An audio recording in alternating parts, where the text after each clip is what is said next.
கும்பராசிக்கு அதிபதி சனீஸ்வர பகவான். இந்த மாதம் உங்களுக்கும் சிறப்பான ஒரு மாதம் தான். படிச்ச பிள்ளைங்க படிச்ச ஒரு அற்புதமான ஒரு தொழில மேன்மையாகணும்னு சொல்லக்கூடிய ஆதங்கங்கள் ஆசைகள்லாம் இருக்கக்கூடிய தன்மை உடையும். கும்பராசியில படிக்கக்கூடிய குழந்தைங்களுக்கு உங்க தாய் தகப்ப எத்தனை லட்சம் செலவானாலும் உங்களை டாக்டர் ஆக்கணும், ஐபிஎஸ் ஆக்கணும், இன்டெலிஜென்ட் ஆஃபீஸர் ஆக்கணும், நல்லா படிக்க வச்சு ஒரு பெரிய ப்ரொஃபஸர் ஆக்கணும், சமூகத்தில் ஒரு பெரியாள் ஆக்கணும்னு சொல்லக்கூடிய ஆதங்கத்தில் கடனை உடனே வாங்கியாது உங்களை படிக்க வைக்கக்கூடிய தருணம் உண்டு. கும்பராசியை பொறுத்த வரைக்கும் பார்த்தீங்கன்னா நீதி நேர்மைக்கு ஆள்படக்கூடிய ஒரு ராசியும் கூட. உங்கள் ராசியில தான் ஜென்மத்தில் ராகு பகவானும் இருக்காரு. வெளிநாட்டில் பிரவேசம் பண்ணணும்னு சொல்லக்கூடிய ஆதங்கங்கள் ஆசைகள் உங்களுக்கு நிறையவே இருக்கும்.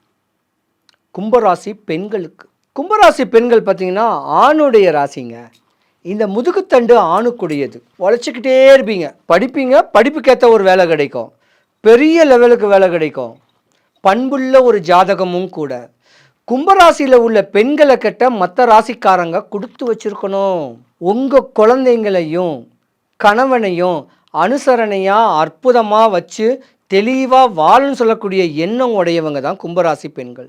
ஆம்பளைங்களுடைய பெண்கள் தான் நிறைய சம்பளமும் வாங்குவீங்க. அந்த மாதிரியான தருணம் உடையவங்களும் நீங்கள் தான். ஆனால் இந்த மாதம் உங்களுக்கு யோகத்தை தானே கொடுக்க போகுது. கும்பராசிக்காரங்களுக்கு ஒரு 30 வயசு 35 வயசில் இருக்கிறவங்களுடைய குழந்தைகளுடைய படிப்பும் வேலையோ திருமணமோ சுப நிகழ்ச்சிகளோ வீடு வாசல் வாங்கக்கூடிய தன்மையோ உங்களுக்கு உண்டு. ஏன்னா ஜென்மத்தில் ராகு பகவான் இருக்காரு. விலை உயர்ந்த பிளாட் வாங்கலாம், விலை உயர்ந்த கார் வாங்கலாம், விலை உயர்ந்த 2 வீலர் வாங்கலாம். இதுக்குத்தான் இந்த மாதம் இனி வரும் மாதம் யோகம்.